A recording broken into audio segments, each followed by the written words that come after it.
ओम गम गणपते नमः। ओम सरस्वते नमः। हरि शरणम राधे राधे। अध्यात्म पर्व के सभी दर्शकों को हरतालिका तीज की ढेर सारी शुभकामनाएं। आज हम जानेंगे हरतालिका तीज की पावन व्रत कथा के बारे में। इससे पहले अगर आप इस चैनल पर नए हैं तो इसे सब्सक्राइब ज़रूर कर लें।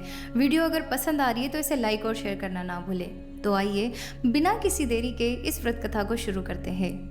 एक समय परम पावन भूमि कैलाश पर्वत पर भगवान शिव, माता पार्वती और सभी सिद्ध गणों के साथ विशाल वट वृक्ष के नीचे बाघंबर पर विराजमान थे।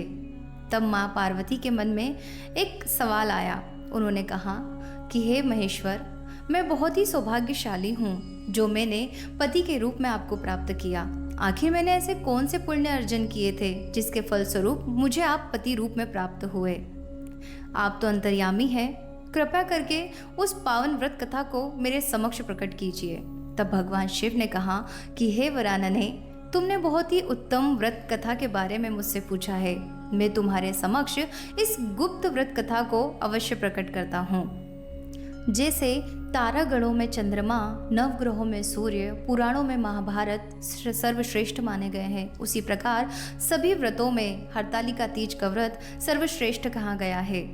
यह व्रत भाद्रपद मास के शुक्ल पक्ष की तृतीया को किया जाता है, जिस वजह से इसका एक नाम हरतालिका तीज भी है। जो हरतालिका तीज हस्त नक्षत्र युक्त पड़े वह और भी पुण्यदायक और फल वाली मानी जाती है। ऐसा सुनकर पार्वती जी ने कहा कि हे महेश्वर, मैंने कब और कैसे यह तीजा व्रत किया था, विस्तार के साथ श्रवण करने की इच्छा है। इतना सुन भगवान शंकर बोले कि हे भाग्यवान उमा, भारतवर्ष के उत्तर में हिमालय श्रेष्ठ पर्वत है, उसके राजा का नाम हिमांचल है। वहाँ तुम भाग्यवती रानी मेना से पैदा हुई थी। तुमने बाल्यकाल से ही मेरी आराधना करना आरंभ कर दिया था। कुछ उम्र बढ़ने पर तुमने हिमालय की दुर्गम गुफाओं में जाकर सहेली सहित मुझे पाने हेतु तप आरंभ किया। तुमने ग्रीष्म ऋतु में बाहर चट्टानों पर आसन लगाकर तप किया, वर्षा ऋतु में बाहर पानी में तप किया, हिम ऋतु में पानी में खड़े होकर मेरे ध्यान में संलग्न रही।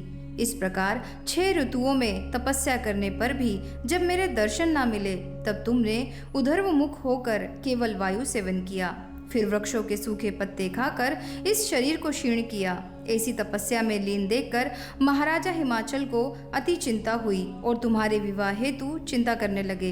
इसी सुअवसर पर देवर्षि नारद जी उपस्थित हुए। राजा ने अति हर्ष के साथ नारद जी का स्वागत पूजन किया और उपस्थित होने का कारण जानने के इच्छुक हुए।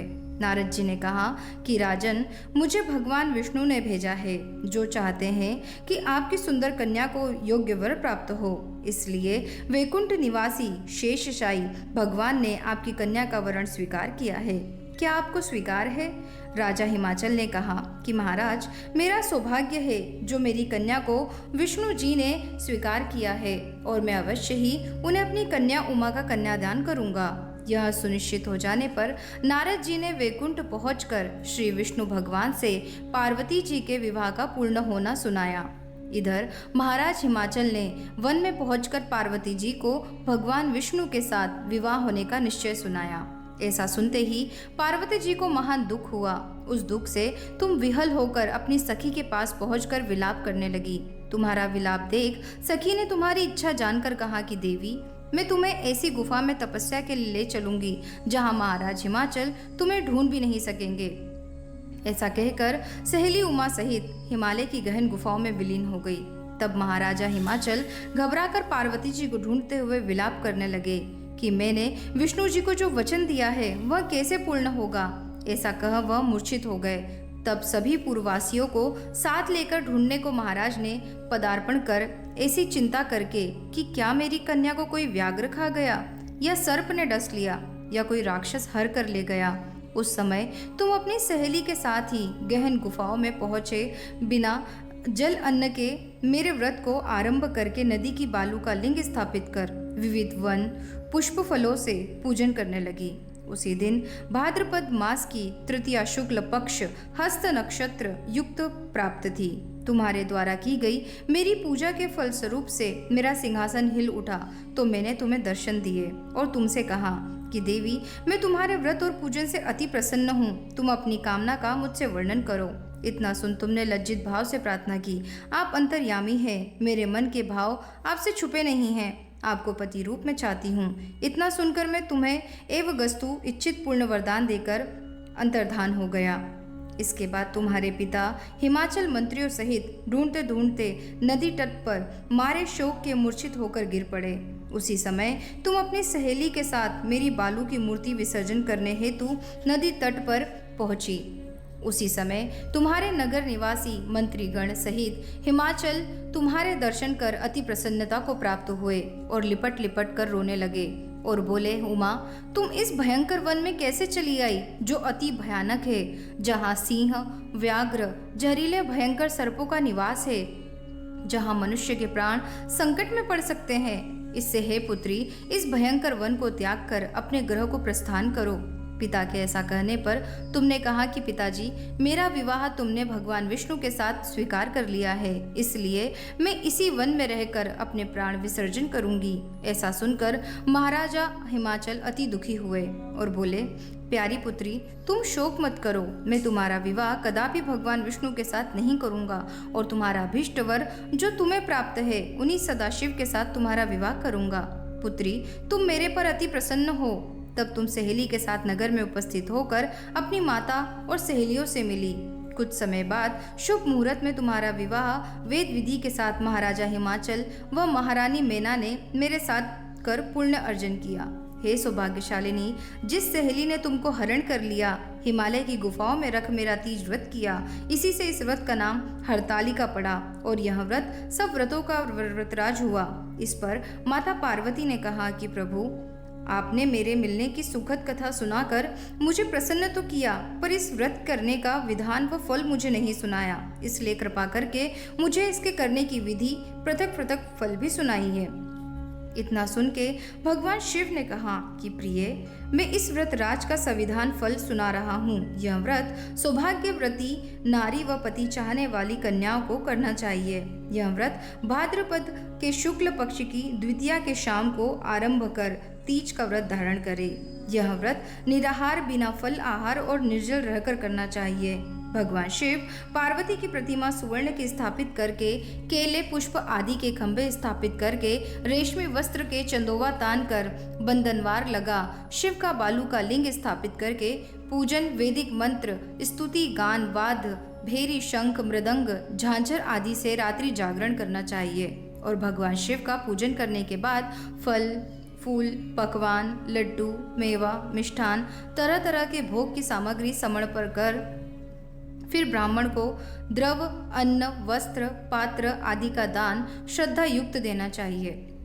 भगवान शिव को प्रति वस्तु को सिद्ध पंचाक्षरी मंत्र से कहकर समर्पित करना चाहिए।